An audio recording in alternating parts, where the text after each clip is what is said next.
প্রিয় দর্শক, আসসালামু আলাইকুম। আপনারা দেখছেন সিল টিভির প্রতিদিনের সকালের অনুষ্ঠান সংবাদ শিরোনাম। সংবাদ শিরোনামে সারাটি অনুষ্ঠান জুড়ে আমি আছি মাহমুদুল আলম মিলন সঞ্চালনে। আর সংবাদ বিশ্লেষণে আছেন আজকে অধ্যাপক আব্দুল লতিফ। লতিফ ভাই, আপনাকে স্বাগত। ধন্যবাদ মিলন ভাই, ধন্যবাদ দর্শক। লতিফ ভাই, যথারীতি আজকে অনুষ্ঠানটির মূল পরিকল্পনা আছেন শেখ নুরুল ইসলাম। আর যে প্রতিষ্ঠানের সহযোগিতায় আমরা সম্প্রচার করছি আজকে, স্কুল অফ জয় অটিস্টিক শিশুদের প্রশিক্ষণ কেন্দ্র, নয়া সড়ক সিলেট। এই অটিস্টিক শিশুদের যে প্রশিক্ষণ কেন্দ্র বেসরকারিভাবে নয়া সড়ক হয়েছে, শিশুদের পরিচর্যা, শিশুদের মেধার বিকাশে তারা কাজ করে যাচ্ছে। এই প্রতিষ্ঠান আমাদের সাথে সংযোগ হওয়ার পর থেকে তাদের প্রতি আমাদের কৃতজ্ঞতা, আজকেও তাদের প্রতি কৃতজ্ঞতা জানিয়ে অনুষ্ঠান শুরু করছি। অটিস্টিক শিশুর এই প্রতিষ্ঠান সম্পর্কে একটু কথা আমি আপনার কাছ থেকে শুনতে চাই, যেহেতু এটার সাথে আপনাদের একটা সম্পর্ক। হ্যাঁ, বিষয়টা হচ্ছে মিলন ভাই, ধন্যবাদ আপনাকে। অটিজম এমন একটা সমস্যা যেটা আসলে আমি টের পেলাম ভুক্তভোগী হিসাবে। আমার বড় মেয়ে যখন 4 বছর বয়সে হাঁটতে পারছে না, কথা বলতে পারছে না, তখন অনেক জায়গায় দৌড়াদৌড়ি করলাম, ডাক্তারদের কাছে গেলাম। তো ডাক্তারদের এই অটিজম সম্পর্কে ধারণাটা তখন খুব কম ছিল। তো একজন ডাক্তার উনি আইডিয়া দিল যে এটা অটিজমই হবে। হ্যাঁ, তো এরপর থেকে আমরা অটিজম নিয়ে অনেক স্টাডি করেছি, অনেক বিদেশি কনফারেন্স গুলো দেখেছি, বিটিভি ভিডিওতে দেখেছি, বই পড়েছি।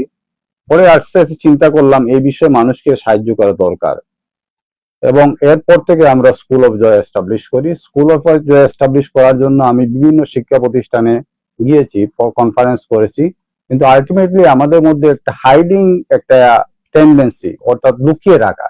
বাচ্চার অটিজম হলে এটাকে লুকিয়ে রাখার পরিবারের টেন্ডেন্সি একদম শিক্ষিত অশিক্ষিত সবার মধ্যেই।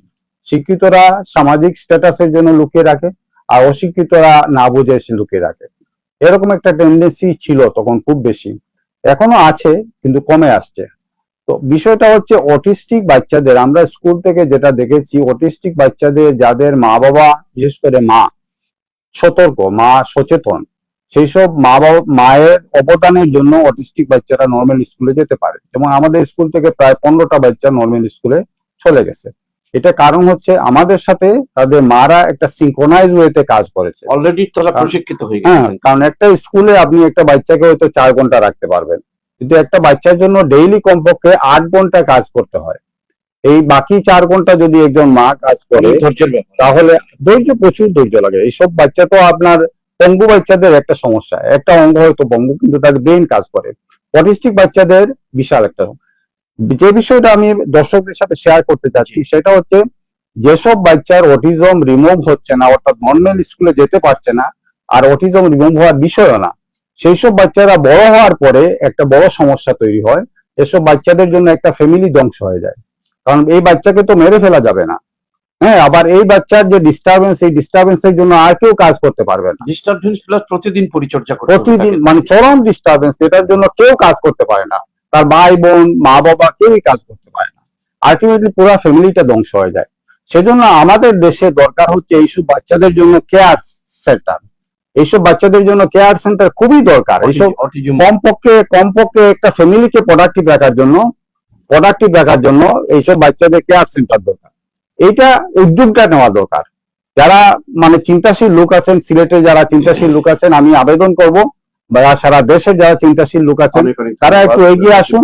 এইসব বাচ্চাদের, বড় বাচ্চাদের জন্য কেয়ার সেন্টার দরকার, কারণ বড় বাচ্চাদের স্কুলে ম্যানেজ করা যায় না, বড় মেয়েদের স্কুলে ম্যানেজ করা যায় না, এদের জন্য একটা কেয়ার সেন্টার দরকার। তো বেসরকারি লেভেলে এগিয়ে আসলে এগুলো শিশুদের এই প্রতিষ্ঠান নিয়ে একটা আলোচনা অনুষ্ঠানে আমরা শেষ করবো, যেহেতু আজকে তাদের সৌজন্যে অনুষ্ঠানটি স্কুল অফ জয়। এই স্কুল অফ জয়ের সাথে যেহেতু আপনি অঙ্গাঙ্গিভাবে জড়িত নয়, এটা পরিচালনার দায়িত্বে আপনি আছেন, এই হিসাবে আপনার কাছ থেকে শুনলাম। প্রিয় দর্শক, আমরা যে স্কুল অফ জয়, যে অটিস্টিক শিশুদের জন্য যে প্রতিষ্ঠান, তার প্রতিষ্ঠাতা এখানে আমাদের আছে, এই হিসাবে তাদের উদ্দেশ্যে কিছু আমরা শোনার চেষ্টা করলাম। আপনাদের পরিবারে এইরকম কোন সদস্য যদি থাকে, অর্থাৎ কোন সন্তান যদি থাকে, তাদেরকে সিল টিভির সাথে যোগাযোগ করলে আমরা এই প্রতিষ্ঠানকে সাথে মিলিয়ে দেব ইনশাল্লাহ। আমরা মূল পত্রিকার দিকে চলে আসি, আজকের মূল অনুষ্ঠানের দিকে। আজকেও যথারীতি 3টি পত্রিকা আমাদের স্টুডিওতে এসছে। জাতীয় পত্রিকা যুগান্তর, সিলেটের স্থানীয় দৈনিক সিলেটের ডাক এবং সিলেট মিরর। তিনটি পত্রিকারই আমরা শিরোনাম পড়ে শোনাবো এবং অতিথির কাছ থেকে আমরা গুরুত্বপূর্ণ খবরের বিশ্লেষণ শুনবো। প্রথমে হাতে নিচ্ছি জাতীয় পত্রিকা। জাতীয় পত্রিকার যুগান্তর পড়ার আগে আজকে দিন তারিখটি জানিয়ে দিচ্ছি। আজ রোববার 19 জুলাই 2026, 4 শ্রাবণ 1433, 4 সফর 1448 হিজরি। প্রথমেই বড় করে যেহেতু আসছে খবরটি, বিশ্বকাপানো ফুটবল যুদ্ধের ফাইনাল আজ, অর্থাৎ আজকের পর্দা নেমে যাচ্ছে। রাজা মেসি না যুবরাজ ইয়ামাল, অর্থাৎ মেসি রাজা হবে না যুবরাজ ইয়ামাল হবে, কে হবে আজকের রাজা, সেটা নিয়ে একটি প্রতিবেদন করেছে। লড়াইয়ের মধ্যে লড়াই হয় বিশ্বকাপ ফাইনালে আজ আর্জেন্টিনা স্পেন মহারণের দলের দুই তারকা লিওনেল মেসি ও লামিনে ইয়ামালের মধ্যে জোর টক্কর হবে, তাদের ছবি সহ খবরটি এসছে। সেই মেটালাইফেই কি থামছেন মেসি? ফুটবলে জেতার কিছু বাকি নেই লিওনেল মেসি। ক্লাব ও দেশের হয়ে ফুটবল ইতিহাসে সবচেয়ে বেশি 48টি শিরোপা জিতেছেন 39 বছরে আর্জেন্টিনার এই জাদুকর। 39 বছরে 48টিতে উনি শিরোপা নিয়েছেন। এটা একটা অবিশ্বাস্য কথাগুলো লাগে। 2026 বিশ্বকাপে ফাইনালে আজ মেসির সামনে টানা দ্বিতীয় বিশ্বকাপ জয়ের হাতছানি। স্পেনকে হারিয়ে আর্জেন্টিনা বিশ্বকাপের মুকুট ধরে রাখতে পারলেই আজ হয়তো আন্তর্জাতিক ফুটবলারের বিদায় জানিয়ে দেবেন আধুনিক ফুটবলের রাজা মেসি। সুন্দর করে একটা প্রতিবেদন আসছে। আরো খবর আসলামের কলাম থেকে, মেসির অভিজ্ঞতার সঙ্গে ইয়ামালের গতির লড়াই। ইয়ামালের গতি আর মেসির হচ্ছে অভিজ্ঞতা, এই নিয়ে আজকে লড়াই হিসেবে মন্তব্য করেছেন। জ্বালানি সংকট তীব্র হওয়ার শঙ্কা, গ্যাস সরবরাহ বাড়ানোর উদ্যোগে হোঁচট। বারবার সিদ্ধান্ত পরিবর্তন, বিলম্ব হচ্ছে ভাসমান টার্মিনাল বসানোর প্রক্রিয়া। এই জন্য মরার উপর খাড়ার গায়ে কিন্তু একটা আসবে, এমনি গ্যাসের ক্রাইসিস। হারিয়ে আসছে চাঞ্চল্যকর তথ্য। মুজাফফরকে শাস্তি দেওয়ার আগে জানতে হবে সব। জিয়া হত্যার আরেকটি নতুন একটি রহস্য বের হয়েছে এবং তাকে গ্রেপ্তার করা হয়েছে মুজাফফরকে, সেনাবাহিনী কর্মকর্তা। এখন থেকে জয়েন্ট ইন্টারোগেশন করা যেতেই পারে। ব্রিগেডিয়ার জেনারেল অবসরপ্রাপ্ত এম এ সাখাওয়াত। বিস্তারিত তথ্য জানার আগে তার জন্য শাস্তি নিশ্চিত না হয়, সাবেক আইজিপি আব্দুল কাইয়ুম। বিভিন্ন মত থাকবে, আইনের গতিতে চলবে আইন। অন্য খবর, 5 মাসের সাফল্যে মাহাদি আমিন, মানুষের প্রত্যাশা পূরণকে সর্বোচ্চ অগ্রাধিকার। সরকারের 5 মাস পূর্তি উপলক্ষে বক্তৃতা করছেন মাহাদি আমিন শনিবার প্রধানমন্ত্রীর কার্যালয়ে। আইন শৃঙ্খলা, সামাজিক নিরাপত্তা, কূটনৈতিক উল্লেখযোগ্য অগ্রগতি। দাবি করতেই পারে, এটা জনগণ কতটুকু পেয়েছে সেটা জনগণ বিচার করবে। আইএফআইসি ব্যাংক নিয়ে বিশেষ নিরীক্ষা। বেনামি ঋণ 13,166 কোটি টাকা। 28 প্রতিষ্ঠানের সবকটিতে সালমান রহমান জড়িত। নাসা গ্রুপ ও শিকদার গ্রুপ মিলিয়ে নিয়েছে আরো 2,390 কোটি টাকা। বাংলাদেশ ব্যাংক দায় এড়াতে পারে না, ডক্টর তৌফিক আহমেদ। আইন অনুসারে ব্যবস্থা নেবে বাংলাদেশ ব্যাংক মুখপাত্র। এই ছিল আরেকটি খবর। চুক্তি শেষ ঘোষণা ইরানের। কুয়েত, বাহরাইন, জর্ডানে বড় ক্ষয়ক্ষতি যুক্তরাষ্ট্রের যে ঘাঁটিগুলো ছিল সেই ক্ষয়ক্ষতিগুলো হয়েছে। এর মধ্যে দেখানো হয়েছে জর্ডান এবং কুয়েত, বাহরাইন, 3টা দেশে। শেষ পৃষ্ঠায় আসি। প্রথম পৃষ্ঠা শেষ করে যুগান্তরের শেষ পৃষ্ঠায় আসছি। ওসি পল্লবীর জনহয়রানির ফাঁদ, পুলিশ প্রতারকের রফায় দফায় ভুক্তভোগীরা আটক। এখানে কিছু প্রতিবেদনে বলা হয়েছে, বুঝতে পারছি মামলাটি মিথ্যা, ফাইনাল রিপোর্ট দিয়ে দেব, কিন্তু গ্রেপ্তার দেখাবো। ওসি নিজেরই বক্তব্য এটা। হাবিবের আহসানের ছবি সহ খবরটি এসছে। মূলক কাজ আগামী মাসে। প্রবাসীর কার্ড দেওয়া এখন হবে আগামীতে। পরিস্থিতি নিয়ন্ত্রণে কারফিউ জারি করে সরকার। রক্তাক্ত সেই জুলাইয়ের বিগত 2 বছর আগের খবর এটা। বিলিয়ন ইউরোর ফাইনাল। বিশ্বকাপ ফাইনালের আজ তারাই টক্কর হবে। লামিনে ইয়ামাল স্পেন দল বায়ে ও লিওনেল মেসির আর্জেন্টিনা ডানে। 2 দলের ছবি সহ খবরটি এসছে। যৌতুকের জন্য নির্যাতনে বিশ্ববিদ্যালয়ের শিক্ষকের আহত স্ত্রীকে চলন্ত মোটরসাইকেল থেকে ফেলে হত্যার চেষ্টা অমানবিক। জনগণের সঙ্গে প্রতারণা করলে পরিণতির জন্য প্রস্তুত থাকুন, ডক্টর শফিকুর রহমান, বিরোধী দলীয় নেতা, জামাতে আমির। আইন দীর্ঘসূত্রিতে হাতছাড়া হচ্ছে সুযোগ, পাচারের অর্থ উদ্ধারে নতুন চ্যালেঞ্জ। ছিনতাইকারী চক্রের 3 সদস্য গ্রেপ্তার। বন্যায় বাঁশখালী ও লোহাগাড়ায় ক্ষতি 228 কোটি টাকা। চট্টগ্রামে 4 শতাধিক শিক্ষা প্রতিষ্ঠান, 20,000 নলকূপ ক্ষতিগ্রস্ত। বাউফলে পানিবন্দী কয়েক হাজার মানুষ। যমুনা ও বাঙ্গালী নদীর পানি বিপদসীমার কাছাকাছি। চট্টগ্রামের অবস্থা খুব খারাপ, বিশেষ করে এখানে শিক্ষা প্রতিষ্ঠান 4 শতাধিক শিক্ষা প্রতিষ্ঠান ধ্বংস হয়ে গেছে। মধ্যরাতে ভবন গুড়িয়ে ধ্বংসস্তূপে আগুন। মির্জাগঞ্জে নজিরবিহীন মব সন্ত্রাস, থামছে না মব সন্ত্রাস। এই মব সন্ত্রাসটা যেন আমাদের আগে হয়তো বিভিন্নভাবে হয়েছে, নামটা ছিল না এইভাবে, এটা দিনে দিনে এটার জন্য পরিমাণটা বেড়েই চলছে আর কি। প্রথম কথা নিয়ে আগে অতিথির কাছে আসছি, খেলার খবরটা যেহেতু বড় করে আসছে নিঃসন্দেহে আসলে মানে মেসির জন্য যে scientific illustrated, sports scientific illustrated যেগুলা তথ্য দিয়েছে, সেই তথ্য অনুযায়ী মেসির যে হাইট, মেসির যে ড্রাইভ, মেসির মুভমেন্ট, মেসির স্কেলিং, এগুলা আসলে একটা ঐশ্বরিক দান। এই হাইট দিয়ে মেসি প্রচুর দৌড়াতে পারে। হ্যাঁ, মেসি মানে মুহূর্তেই স্ক্যানিং করতে পারে কোথায় কে আছে। মেসি ড্রাইভ দিতে পারে দুর্দান্ত ভাবে। এগুলো হচ্ছে স্পোর্টস ইলাস্ট্রেটেড মানে এক কথা তাকে বলা হয়। এবং একটা বিষয় দেখেন, যত ফুটবলের রাজা ছিলেন সবার কিন্তু শেষ দিকে গিয়ে খেলাটা পড়ে গেছে। ম্যারাডোনারও কিন্তু খেলা পড়ে গেছিল শেষ দিকে, ওই রকম ছিল না। যখন ইংল্যান্ডের বিরুদ্ধে জয়লাভ করেছিল সেরকম স্পিড ম্যারাডোনার ছিল না 86-তে, যে স্পিডটা ছিল। এরপরে যখন মানে ম্যারাডোনা সেরকম খেলতে পারেন। হ্যাঁ, তারপরে এই আমাদের কালোমানিক পেলে, তারও কিন্তু খেলাধুলা লাস্টের মুমেন্টে সেরকম ছিল না। একমাত্র ব্যতিক্রম হচ্ছে মেসি। 38 বছর বয়সে এই বিশ্বকাপটা অ্যাকচুয়ালি মেসির বিশ্বকাপ। প্রত্যেকটা খেলায় মেসি এত দুর্দান্ত ভাবে খেলেছে, এটা দেখার মতো। এবং কোন দলের সাথে কিন্তু এখন হারেনি এবং দুর্দান্ত ভাবে খেলেছে।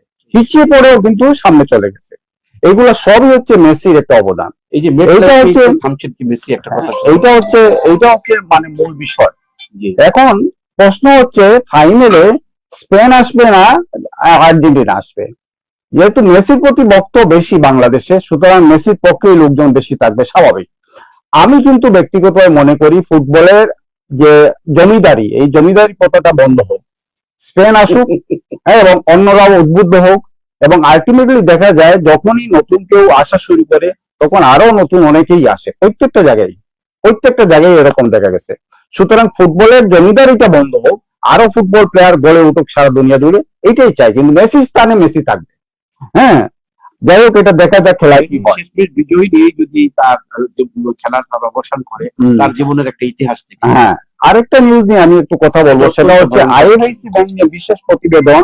বেনামি ঋণ 13,166 কোটি টাকা এবং 28টা প্রতিষ্ঠানে এফ রহমান সাহেব জড়িত এবং ওনার প্রতিষ্ঠানগুলা ঋণগুলা নিয়েছে। দেখেন মিলন ভাই, শ্রীলঙ্কা 3 বছর আগে কিন্তু রাজাপাকসে পতন হয়। রাজাপাকসে খুব খারাপ শাসক ছিল না, সব জনহিতকর কাজগুলা রাজাপাকসে করেছিল। রাজাপাকসে চুর ছিল না, কিন্তু এরপরেও ম্যানেজমেন্ট দুর্বল হওয়ায় আলটিমেটলি সে টিকতে পারেনি। বিশেষ করে মেগা প্রকল্প যেগুলা করেছিল, মেগা প্রকল্পগুলো প্রোডাক্টিভ না হয়, মেগা প্রকল্প থেকে যদি রিটার্ন না আসে, সেই রিটার্ন না আসলে একটা দেশকে ধ্বংস হয়ে যায়। তার উদাহরণ হচ্ছে শ্রীলঙ্কা। এই উদাহরণ কিন্তু আমাদের দেশেই চলে আসতেছে। এই যে মেগা প্রজেক্ট যেগুলো করা হয়েছে সেগুলোর পরিণাম আমাদের বহন করতে হবে। এরপরে যে আজকে শ্রীলঙ্কার পজিশনটা কি, শ্রীলঙ্কা আজকে উচ্চ মধ্যবিত্ত আয়ের দেশে চলে গেছে। 4,500 ইউএস ডলার মাথাপিছু ইনকাম, এর উপরে চলে গেছে। এটা হচ্ছে উচ্চ মধ্যবিত্ত হওয়ার জন্য 4,500 যে স্কেলটা ছিল, এই স্কেলের উপরে এখন 5,000-এর মতো হয়ে গেছে মাথাপিছু ইনকাম। এই অল্প সময়ের মধ্যে এই যে কামব্যাক, এই কামব্যাকটা কেমনে হলো? তার একটা প্রধান উপাদান হচ্ছে এই বর্তমান সরকার এসেই যেটা করেছিল যে সেন্ট্রাল ব্যাংকে একদম স্বায়ত্ত শাসন দিয়েছিল। সেন্ট্রাল ব্যাংকের সাথে পলিটিক্সের কোনো সম্পর্ক থাকবে না। কিন্তু আমাদের লক্ষণটা কি? আমরা তো এই অবস্থা থেকে বের হতে পারছি না, না আরো বেশি আরো আরো আরো প্রকট হচ্ছে, আমাদের পলিটিক্যাল হস্তক্ষেপ আরো প্রকট হচ্ছে। আজকে যে আইএফআইসি ব্যাংকের যে ঘটনাটা ঘটলো, আগামীতে অন্যান্য ব্যাংকে যে ঘটবে না তার এই ধরনের রেকর্ড আরো ব্যাংকেরও আছে, একটা ব্যাংকের প্রতিবেদন দেওয়া হয়েছে। একটা ব্যাংকের প্রতিবেদন, এবং আগামীতে অন্যান্য ব্যাংকে যে হবে না তার কোনো নিশ্চয়তা নেই। আপনি ইসলাম ব্যাংকের কি পরিমাণ টাকা লুটপাট হয়েছে, অন্যান্য ইসলাম ব্যাংকগুলো কি পরিমাণ টাকা লুটপাট হয়েছে, এবং এই যে লুটপাটটা এটা হচ্ছে এক ধরনের কত বড় বিশৃঙ্খলার মধ্যে আমরা ছিলাম। আল্লাহ পাক যে এই স্বৈরাচার থেকে আমাদের মুক্তি দিয়েছে, কিন্তু আমাদের ভয় হচ্ছে বর্তমান যে অবস্থা, সেন্ট্রাল ব্যাংকের উপর যে সরকারি হস্তক্ষেপ, পলিটিক্যাল হস্তক্ষেপ, এই হস্তক্ষেপটা তো দূর হচ্ছে না। আইন বিভাগের উপর পলিটিক্যাল হস্তক্ষেপ দূর হচ্ছে না। যেগুলা অন্তর্বর্তী সরকার যে সিস্টেম গুলা করে গিয়েছিল সবগুলা ব্রেক করা হয়েছে। আলটিমেটলি রেজাল্টটা কি হবে, যারা প্রশাসনে আসছেন তাদের একটু ভেবে দেখা দরকার।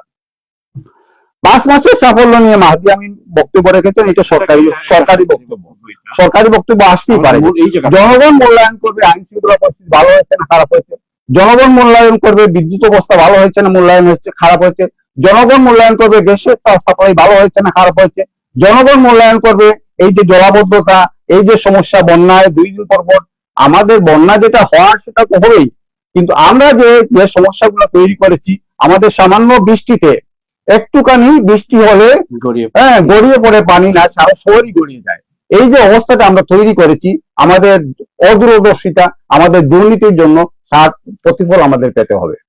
লতিফ ভাই, আপনি গ্যাসের কথা বলছেন, এখানে গ্যাস নিয়ে কিন্তু একটা অবশ্য অত্যন্ত জনহিতকরণ একটা গ্যাস সরবরাহ বাড়ানোর উদ্যোগ হোঁচট খেয়েছে। এখানে বলছে যে বারবার সিদ্ধান্ত পরিবর্তনের বিলম্ব, ভাসমান টার্মিনাল না, এখন গ্যাস সরবরাহের জন্য দেখেন হাজার হাজার প্রতিষ্ঠান কিন্তু গ্যাস লাইন পাচ্ছে না। আপনি বিনিয়োগ কিভাবে আকৃষ্ট করবেন? বিনিয়োগ আকৃষ্ট করার জন্য যত ফর্মুলা করেন সবই ব্যর্থ হয়ে যাবে। আইন শৃঙ্খলা, গ্যাস, ইলেকট্রিসিটি এগুলো যদি না দেয়, বেশ কিছু প্রতিষ্ঠান এখন শতাধিক প্রতিষ্ঠান কিন্তু গ্যাসের সরবরাহ পাচ্ছে না, তাদের ব্যাংকের লোন তাদেরকে দেউলিয়া বানিয়ে ফেলতেছে। গ্যাসের সরবরাহ পাচ্ছে না, তারা অপারেশনে যেতে পারছে না। এই দেশে আপনার বিনিয়োগটা কেমনে হবে? আপনি যতই বিনিয়োগের কথা বলেন, যতই আপনার সাফল্যের কথা বলেন, যতই অগ্রাধিকারের কথা বলেন, আমরা দেখছি যে ভবিষ্যতে আমাদের গতি দ্বারা আমাদের যে মুভমেন্ট, এই মুভমেন্টটা আসলে আমাদের কাঙ্ক্ষিত এই যে গেঞ্জির যে প্রত্যাশা ছিল সেই প্রত্যাশার দিকে যাচ্ছে না। অবশ্যই যাচ্ছে না। মাহাদি আমিনের বক্তব্যের সাথে এই গ্যাস সরবরাহ বাড়ানো সবকিছু মিলেই কিন্তু একটা মিলানো যাচ্ছে না হিসাব। আমরা শেষ পৃষ্ঠায় আছি। শেষ পৃষ্ঠায় আপনার দেখেন, যৌতুকের জন্য নির্যাতন, বিশ্ববিদ্যালয় শিক্ষককে আহত স্ত্রীকে চলন্ত মোটরসাইকেল থেকে ফেলে হত্যার চেষ্টা। আমাদের দেশে বিশ্ববিদ্যালয় শিক্ষক হওয়ার জন্য যোগ্যতা কি? আপনি নর্থ সাউথ ইউনিভার্সিটি বা প্রাইভেট ইউনিভার্সিটি গুলো অ্যাডভার্টাইজমেন্টে দেখবেন বিশ্ববিদ্যালয়ের শিক্ষকদের জন্য যোগ্যতা হচ্ছে কমপক্ষে পিএইচডি, আর আমাদের সরকারি ইউনিভার্সিটি গুলোর যোগ্যতা হচ্ছে গ্রাজুয়েট লেভেলে, অর্থাৎ তাদের অনার্স লেভেলে তার 3.5 পেলে বিশ্ববিদ্যালয়ের শিক্ষক হতে পারে। এই শিক্ষকরা বিশ্ববিদ্যালয়ের শিক্ষক হওয়ার পরে বিদেশে তাদের ডিগ্রির জন্য যায়, দেশে তাদের বেতন থাকে, এরপরে বিদেশ থেকে আর আসে না, সরকারের কোটি কোটি টাকা লোকসান হয়।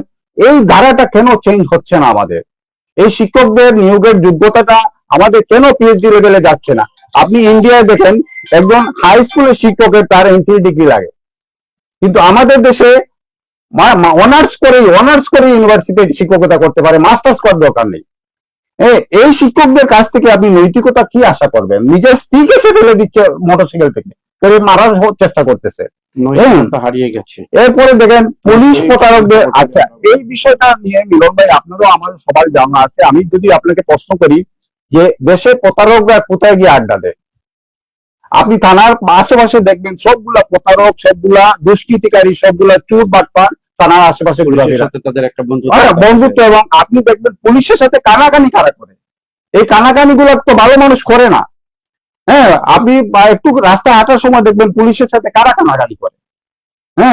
এই যে অবস্থাটা, এই অবস্থাটা রক্ষক যখন বক্ষক হয় তখন একটা দেশের কোনো আশাই থাকে না। আবার পুলিশ প্রশাসন করাপ্টেড, আমলাতন্ত্র করাপ্টেড, আপনার বিচার বিভাগ করাপ্টেড, কি আশা করতে পারেন আপনি দেশে? আসলে পুলিশ প্রশাসনের পাশাপাশি কিছু ভালো পুলিশও কিন্তু আছে এখন। এই ভালো পুলিশের তো কোনো ভূমিকা নেই, ভালো পুলিশটা কোনো পেট্রোনাইজ পাচ্ছে না, সরকারি কোনো সহযোগিতা পাবে না। কারণ হচ্ছে সরকার, পলিটিক্যাল গভর্নমেন্ট গুলা চিন্তা করবে আমার লোক আমার লোক আমার লোক, এই আমার লোকদের পুলিশেরা পারছে না। পুলিশরা পারছে না এবং পারবেও না। কারণ এখানে আমার লোক হলেই কিন্তু তার প্রমোশন হবে, তার সুবিধা হবে, সে আরেকটা ইয়ে হবে, এরকম সময় দেখছিল জাতীয় পত্রিকা শেষ করে স্থানীয় পত্রিকা হাতে নিচ্ছি। প্রথমে নিচ্ছি সিলেটের ডাক, সিলেটের স্থানীয় দৈনিক। স্থানীয় দৈনিকে আমাদের সিলেটের খবর, যেটা গত 2 বছর আগে জুলাই আন্দোলনের সময় সাংবাদিক তুরাব হত্যার সাথে জড়িত সকলকে বিচারের আওতায় আনা হবে। সিলেট প্রেস ক্লাবে সভা পদক বিতরণী অনুষ্ঠানে পররাষ্ট্র উপদেষ্টা হুমায়ুন কবির বলেছেন, প্রতি বছর জুলাই আসবে, জুলাই এই কথাগুলো আসবে, কিন্তু যদি বিচার যদি এইভাবে যদি প্রতি জুলাই যদি আন্দোলনই করতে হয়, তাহলে তো আর বিচার আর আইন আদালতের প্রতি মানুষের বিশ্বাস থাকবে না। এই কথাগুলোর জন্য কথার মধ্যে না থাকে, এটা যেন বাস্তবায়িত হয় সেই প্রত্যাশা। বর্ণিল আয়োজনে প্রতিষ্ঠা বার্ষিকী পালন, সামাজিক দায়বদ্ধতা ও মানবিক মূল্যবোধের চর্চায় সিলেটের ডাক আপসীন। আসলে প্রত্যেকটা সিলেটের ডাক কোনো প্রত্যেকটা পত্রিকায় প্রত্যেকটি সাংবাদিকই এই আপসীন হওয়ার দরকার বলে আমরা মনে করি। বিশ্বকাপ শিরোপার লড়াইয়ে আজ মাঠে নামছে আর্জেন্টিনা স্পেন, আমরা দেখার অপেক্ষায় রইলাম। গণভোট ব্যর্থ হলে এই সরকারকেও ব্যর্থ করে দেওয়া হবে জামাতে আমির। মন্ত্রীর হস্তক্ষেপে দেশের মাটিতে শায়িত 2 প্রবাসী। জনতাপুর পৌরসভা হচ্ছে আধুনিক সুযোগ সুবিধার সমৃদ্ধ চালিবন্দর মহাশ্মশান কমপ্লেক্স। জনতাপুরের আরেকটা সুখবর আছে, জনতাপুর এবং এইদিকে জাফলং পর্যন্ত ট্রেন লাইন করারও একটা পরিকল্পনা কিন্তু জনতাবাসীর জন্য একটা সুখবর আসছে আগামীতে। সিলেটের ডাকের প্রথম পৃষ্ঠা শেষ করে শেষ পৃষ্ঠায় অনগ্রসর জনগোষ্ঠীর কল্যাণে সরকার আন্তরিক। গোলাপগঞ্জে MP Imran Ahmad family card বিতরণে শীঘ্রই অনুষ্ঠান করবে, তার আগে একটি আগাম সংবাদ দিয়েছেন। সিলেটের পরিকল্পিত উন্নয়নে একযোগে কাজ করতে হবে, চেয়ারম্যান কয়েস নদী 4 নম্বর ওয়ার্ডবাসীর উদ্দেশ্যে সিলেট উন্নয়ন কর্তৃপক্ষের চেয়ারম্যান। জকিগঞ্জে বিএনপি নেতাকর্মী ও প্রশাসনের সঙ্গে শাম্মী আক্তার এমপির মত বিনিময়। অত্র এলাকায় 5 নম্বর আসন, এই আসনের তদারকির দায়িত্বপ্রাপ্ত এমপি শাম্মী আক্তার। সিলেট জেলা মহানগর 11 দলীয় ঐক্যের প্রস্তুতি সভা, গণ অভ্যুত্থানের আকাঙ্ক্ষা বাস্তবায়ন 25 জুলাই সিলেট বিভাগীয় সমাবেশে সফল করুন মোহাম্মদ ফখরুল ইসলাম। নগরীতে স্থাপনের 24 ঘন্টার মধ্যে ট্রান্সফরমার চুরি। 42 নম্বর ওয়ার্ডে জনগণ কোনো সুফলই পায়নি না, কোনো ব্যবহার হওয়ার আগে চুরি হয়ে গেল। কোন ধরনের চুরি না, এটাকে ডাকাতি বলতে হয়। কানাইঘাটে হিন্দু বৌদ্ধ খ্রিস্টান কল্যাণ ঐক্য কল্যাণ ফ্রন্টের অভিষেক। পারস্পরিক সম্প্রীতি বজায় রেখে দেশ গড়ার আত্মনিয়োগ করতে হবে। সম্প্রীতির দেশ বাংলাদেশ আমরা বলে থাকি, সেটারই একটা উদাহরণ। আল্লাহ যেন আমাদের প্রত্যেক জাতিকে দেশ গড়ার কাজে নিয়োগ রাখেন, এই প্রত্যাশা। সিলেটে হাম উপসর্গে প্রাণ গেল আরো 3 শিশুর মৃত্যু যেন থামছে না হামের। এই ছিল মোটামুটি 5 স্পেশালি খবর সিলেটের ডাকে। প্রথম পৃষ্ঠায় একটু তুরাবালি সম্পর্কে আলোচনা করে নিউজগুলা যেগুলো আসছে, তুরাবালি হত্যার সাথে জড়িত বিচারের আওতায় আনা হবে, এই হবে নিয়ে একটা কথা আছে, হবে তো কিন্তু কবে, সেটা আসলে কিছু কিন্তু কবে। বিষয়টা হচ্ছে এইটা তো একটা সরকারের উপদেষ্টা, একজন শক্তিশালী উপদেষ্টা, তার তো এইটা আনা হবে বলার দরকার নেই। আমরা চাই উনি বলছে এনেছি, আমরা এইটা এনেছি বলবে, আনা হবে এটার কোনো আশা নাই, এটা হবে না কখনো। আচ্ছা, এটা দিয়ে রাখা হবে। অন্য সংবাদের মোটামুটি একটা সুন্দর সুখের সংবাদ। আচ্ছা, এখানে আপনি সুখের খবর দেখছেন, আমি দেখছি পৌরসভা হয়, ইউনিয়ন থেকে পৌরসভা হওয়ার পরে আমরা কি সুবিধা পাই, এইটা হচ্ছে প্রশ্ন। আজকে কিন্তু মিলন ভাই, আজকে 2 দিন থেকে আপনি দেখবেন এনবিআর এর হিউজ চাপ যাচ্ছে ব্যবসায়ীদের উপর। আপনাদের ট্যাক্স দিতে হবে, ট্যাক্স বাড়াতে হবে, ট্যাক্স এই করতে হবে, ট্যাক্স এই করতে হবে, চাপ হিউজ পরিমাণ করা হচ্ছে, কারণ বাজেট বাস্তবায়ন ট্যাক্সের উপর নির্ভর করছে। এখন বিষয় হচ্ছে ব্যবসায়ীরা প্রশ্ন করছে আমার ট্যাক্সের টাকা কোথায় যাচ্ছে, আমাকে দেখান। হ্যাঁ, এই যে পৌরসভা হবে, পৌরসভা হওয়ার পরে কি বেনিফিট আমরা পাচ্ছি? আমি তো সিটি কর্পোরেশন আছি, কি বেনিফিট আমি পাচ্ছি? আমি তো বৃষ্টি হলেই আমার রাস্তা থেকে, ঘর থেকে বের হতে পারি না, মসজিদে যেতে পারি না। এই অবস্থায় আমার পৌরসভা হয়ে কি লাভ হবে? আলটিমেটলি মানুষ হওয়া দরকার, যাদেরকে যে দায়িত্ব দিবেন সেই দায়িত্বটা আদায় করা দরকার। এই যে আমাদের দেশে যে অপচয়, চুরি চামারি, এগুলোর মধ্যে একটা দেশ চলতে পারে না। এগুলা রাতারাতি চেঞ্জ দরকার ছিল। জেএনজি যে আন্দোলনটা করেছে, এই আন্দোলনটা তাদেরকে সফলতার দিকে নিয়ে যেতে পারেনি, তারা ধরে রাখতে পারেনি। এবং আলটিমেটলি যেটা হচ্ছে এই ঘুরে ফিরে আমরা সেই লাউ সেই কদু। অবকাঠামো তৈরি হয়ে থাকলে হয়তো একদিন সেটা একদিন না, অবকাঠামো তৈরি হলে হবে না, এটা আরো দুর্নীতির জায়গা হবে। মিলন ভাই, ওই যে আপনি মব সন্ত্রাস নিয়ে বলেছিলেন একটা কথা আগের ব্যাপারে, মব সন্ত্রাস দেশে হবেই যদি বিচার ব্যবস্থা সফল না হয়, তাহলে মব সন্ত্রাস হবেই। যদি বিচার ব্যবস্থা সক্ষম হয়, তাহলে মব সন্ত্রাস অটোমেটিক্যালি বন্ধ হয়ে যাবে। আর মব সন্ত্রাসের সমস্যাটা হচ্ছে, আজকে আমি অন্যায় প্রতিবাদ করলাম, কালকে অন্যায়কারীরা ন্যায় প্রতিবাদ করবে, এই জিনিসটা হবে মব সন্ত্রাস। এবং এখান থেকে সরে আসতে হলে আলটিমেটলি বিচার ব্যবস্থাকে সঠিক পর্যায়ে নিয়ে যেতে হবে। ভাই সুন্দর বিশ্লেষণ করেছেন। আসলে মব কখনোই আপনাদের কাঙ্ক্ষিত নয়, কিন্তু বিভিন্ন কারণে হয়তো মব হচ্ছে, হবেই, কারণ হচ্ছে বিচারের কোনো আস্থা নেই মানুষের।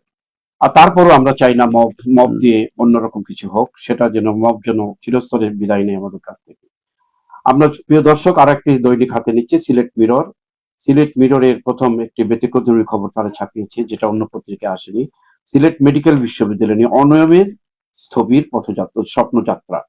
প্রকল্পটি আলোর মুখ দেখানোই আমার প্রথম অগ্রাধিকার, উপাচার্য। 8 বছরে চালু হয়নি পূর্ণাঙ্গভাবে এখনো।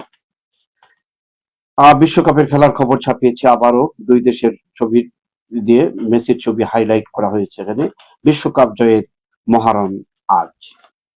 19 জুলাই সারা দেশে নিহত অন্তত 67 জন, কারফিউ জারি। বিগত 2 বছর আগে 19 জুলাইয়ের কথা বলা হয়েছে এখানে। শহীদ তুরাব স্মরণে পররাষ্ট্র উপদেষ্টা, আওয়ামী লীগের রাজনৈতিক দাফন হয়ে গেছে, তুরাব হত্যার জড়িতদের বিচারের আওতায় আনা হবে। সিলেটে হামের উপসর্গে আরো 3 শিশুর মৃত্যু নিয়ে কথা অন্য পত্রিকায় পড়েছি আমরা। ফিরে দেখো 19 জুলাই 2024, যেভাবে রণক্ষেত্র হয় সিলেট, একটি ছবি সহ খবরটি এসছে। সিলেট সুনামগঞ্জ কুশিয়ারার পানি বিপদসীমার উপরে, আবারও বন্যার আশঙ্কা। তদন্তেই পার সাংবাদিক তুরাব হত্যার 2 বছর, বিচার দেখে মরতে চান শহীদ তুরাবের বৃদ্ধ মা। শহীদ তুরাবকে নিয়েই বেশ কিছু খবর এসছে। বিশ্বকাপের প্রাইজ মানি 10,739 কোটি টাকা। চ্যাম্পিয়ন পাবে 616 কোটি 50 লাখ টাকা। রানার্স আপ 406 কোটি টাকা। টাকা না অন্য কিছু লাগে যেন গাছের পাতা। 616 কোটি টাকা রানার চ্যাম্পিয়ন, আর 406 কোটি টাকা হচ্ছে রানার্স আপ পাচ্ছে প্রাইজ মানি। ম্যারাডোনা যা পারেননি, মেসি কি তা পারবেন? যেটা আপনি বলেছিলেন, মেসি এরকম একটা, ম্যারাডোনা শেষ মুহূর্তে ভালো খেলতে পারেনি, মেসি এখনো ধরে আছে। আমরা আশা করবো মেসির জয়টা যেন সেভাবেই হয়। আগস্টে প্রবাসীদের কার্ড চালু, মিলবে 10 বিশেষ সুবিধা। 11 দলীয় ঐক্যের প্রস্তুতি সভা, সিলেট বিভাগীয় সমাবেশে সাফল্যের আহ্বান। নির্বাচনী প্রতিশ্রুতি মোতাবেক সব কাজ সম্পন্ন করা হবে। এমপি এম এ মালিক দক্ষিণ সুরমার 3 আসনের এমপি। সম্প্রতি বজায় রেখে দেশ গড়ার গুরুত্ব দিতে হবে, জেলা পরিষদ প্রশাসক এম এ কাহির। সিলেট ফের বাড়ছে ডেঙ্গু, শনাক্ত 82। বৈষম্যহীন দেশ করতে ঐক্যবদ্ধ কাজ করতে হবে, শাম্মী আক্তার এমপি, যোগ্যজনের দায়িত্বপ্রাপ্ত এমপি। দেশের অর্থনীতি ও খাদ্য নিরাপত্তার মূল ভিত্তি কৃষি, প্রশিক্ষণে সিলেট কৃষি বিশ্ববিদ্যালয়। আসলে কৃষি বিশ্ববিদ্যালয়ের মুখে যে কথাটা আসছে, আমরাই বলতো যে farmer is the backbone of our country, কিন্তু সেটা কি বর্তমান কি এখন কি আছে? কৃষি বিশ্ববিদ্যালয়ের ভিসি বলছেন, কিন্তু সেটা কিন্তু আমরা দেখছি না এখন আর। মদিনা মার্কেটে ব্যবসায়ী সমিতির নির্বাচন সম্পন্ন, একটু ছোটখাটো খবর, প্রত্যেকটি মার্কেট এরকম হয়ে থাকে। যারা নেতৃত্বে আসছে তারা যেন সফলতার জন্য কাজ করে। যুক্তরাষ্ট্র কি এবার 3য় বিশ্বযুদ্ধ শুরু করতে চায়? প্রশ্নবোধক। জনবল সংকটে স্থবির গ্রাহক সেবা ভোগান্তি, বিশ্বনাথের সমাজসেবা অধিদপ্তর। হাউস ভোটে বিদ্যুৎস্পৃষ্ট হয়ে তরুণের মৃত্যু। সুনামগঞ্জ জেলা কারাগারে বন্দির মৃত্যু, কারাগারের জন্য অরক্ষিত স্থান। সমাজতান্ত্রিক দলের সমন্বয় সভা অনুষ্ঠিত। সম্প্রীতি বজায় রেখে দেশ গড়ার গুরুত্ব দিয়েছে, আগে পড়েছি খবরটি।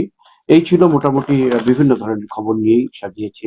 একটা জিনিস, সিলেট বিশ্ববিদ্যালয় মেডিকেল বিশ্ববিদ্যালয়ের কথাটা আসছে, এটা নতুন খবর। আচ্ছা, এই খবরটা শুনে আমার একটা হিন্দি সিনেমা গান মনে হলো, নায়ক হে নায়িকা ক্যামেরা নেই বড় মুশকিল হয়। এই যে বিশ্ববিদ্যালয় স্থাপন করা হলো 8 বছরে, এটা কোনো কাজ করছে না। বেতন আছে, যারা আছে তারা বেতন বড় বড় বেতন নিচ্ছে, বড় বড় পদ নিয়ে বসে আছে, কোনো কাজ হচ্ছে না। তাহলে ব্যাপারটা তাই দাঁড়ালো, নায়ক হে নায়িকা হে ক্যামেরা নেই বড় মুশকিল সে।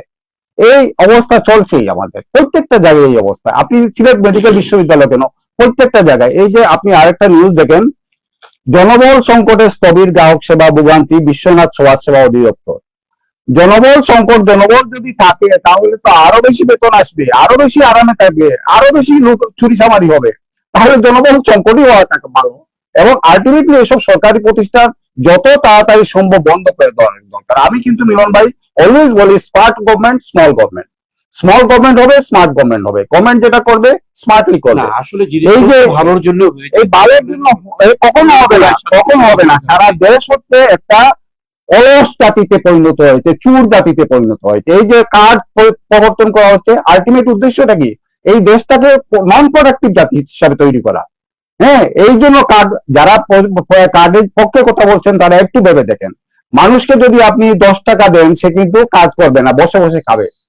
আর মানুষকে যদি আপনি হাতুড়ি, ওই যে রসুল সাল্লাল্লাহু আলাইহি ওয়াসাল্লাম মানুষকে কুটার দিয়েছিলেন, কিনে যাও বন জঙ্গলে যাও কাঠ কিনো, কাঠ বিক্রি করো, এইটা যদি করেন তাহলে ইফেক্টিভ হবে। কিন্তু আপনারা যেটা করছেন সেটা হচ্ছে সম্মানিক কার্ড, বিশাল কোনো কিছু না, অনেক বিশাল ব্যাপার। আসলে এইসব জিনিস করেই মানুষকে অলস করে দেওয়া, ওই স্কুলে অলস করার দরকার নেই। আপনি কার্ড দেন যেখান থেকে সে লোন পাবে, লোন পেয়ে লোন পরিশোধ করবে, এভাবে চলবে। আপনারা যে সিস্টেমটা চিন্তা করছেন, মনে হচ্ছে দেশটা খুব ধনী দেশ এবং দেশটা মানুষের দায়িত্ব নিচ্ছে, এইরকম উচ্চ ইউরোপিয়ান কান্ট্রিদের মতো মনে করছেন। কিন্তু দেশ কিভাবে চলছে, আজকে বাজেটটা আপনি পাস করতে পারছেন না, বা ঘাটতি বাজেট দিয়ে পাস করতে হচ্ছে।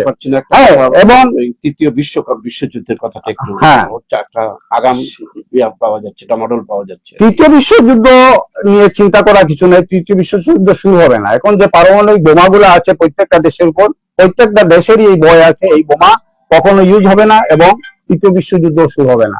কিন্তু দাপট চলবে, এই যে গুন্ডামি, সারা বিশ্ব জুড়ে যে গুন্ডামি, এগুলো চলবে। এই গুন্ডামির জন্য দেখেন সারা বিশ্বে শান্তি নেই, অশান্তিতে আছে। এবং এর গুন্ডামি প্রতিরোধ করতে হলে আপনার ভারতে যেরকম আপনার ওই যে হয়েছে, নতুন ছাত্ররা নতুন আন্দোলন শুরু করেছে, আপনার ওয়াংসুক যেরকম আন্দোলন শুরু করেছেন, প্রত্যেকটা দেশে বুদ্ধিজীবী শ্রেণী, যারা বিবেকবান শ্রেণী, তাদেরকে নামতে হবে, নেমে আন্দোলন করতে হবে। নো ওয়ার, আমরা চাই peace. We want to build a better world for you and for me and for all the human race. আমরা সারা মানুষের জন্য একটা দুনিয়া, ভালো দুনিয়া তৈরি করবো। আপনার সাথে একটু শ্রদ্ধা ভরে আমি একটু মত করছি যে যুক্তরাষ্ট্র যখন যেটা চায় সেটা কিন্তু করে ছাড়ে, কিন্তু এটাও কিন্তু একটা আশঙ্কা। এটা হচ্ছে যুক্তরাষ্ট্রের যে লিডারশিপ, আপনি চিন্তা করেন এখন সারা ওয়ার্ল্ডের মধ্যে সবচেয়ে দীক্ষিত লিডারশিপ হচ্ছে যুক্তরাষ্ট্রের, সবচেয়ে দীক্ষিত। আপনি হিটলার যখন লিডারশিপ করেছে এত দীক্ষিত ছিল না, হিটলার অনেক দেশে ভেরি পপুলার ছিল, কিন্তু যুক্তরাষ্ট্রের বর্তমান নেতৃত্ব আপনি দেখেন কম্পারেটিভলি পুতিন অনেক ব্যক্তিত্বশীল নেতৃত্ব, আপনি সিংডাং পিং অনেক ব্যক্তিত্বশীল নেতৃত্ব।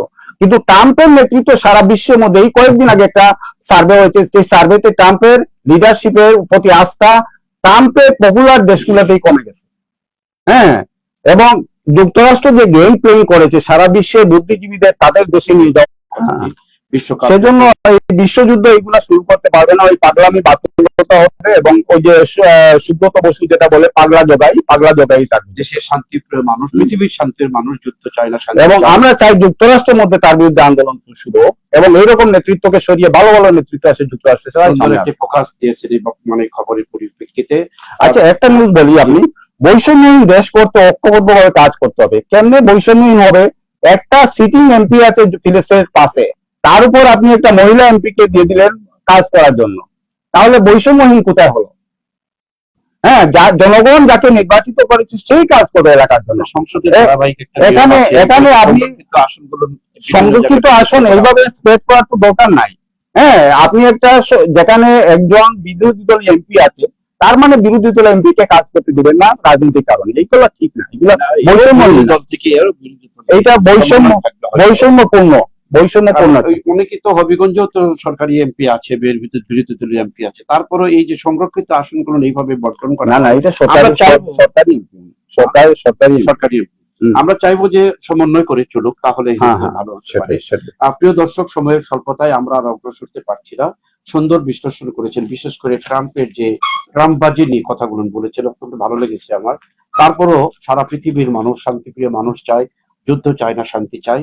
শান্তি হোক দেশে, বিশ্বযুদ্ধ তৃতীয় বিশ্বযুদ্ধ যদি না হয়, সেই প্রত্যাশা রেখে আজকে খবর বিশ্লেষণী অনুষ্ঠান এখানে শেষ করছি। শেষ করার আগে আবারও আমাদের স্কুল অফ জয় প্রতিষ্ঠানকে কৃতজ্ঞতা জানাচ্ছি, এবং স্কুল অফ জয়ের প্রথমেই যে কথাটি বলেছেন আজকে স্কুল অফ জয়ের পরিচালক হিসেবে যিনি আছেন অধ্যাপক আব্দুল লতিফ, তাদের এখানে কি হয় এই জিনিস, এই মেসেজটুকু দিয়েছেন। কোন পরিবারে যদি এই ধরনের অটিস্টিক শিশু থাকে, তাদেরকে আমরা এই ঠিকানায় পৌঁছে দিলে, সিল টিভির সাথে যোগাযোগ করলে আমরা সেই ঠিকানা তাদের যোগাযোগ করে দিব। এই পর্যন্তই আজকে, আজ আর নয়, কালকে আবার দেখা হবে এই সময়। আল্লাহ।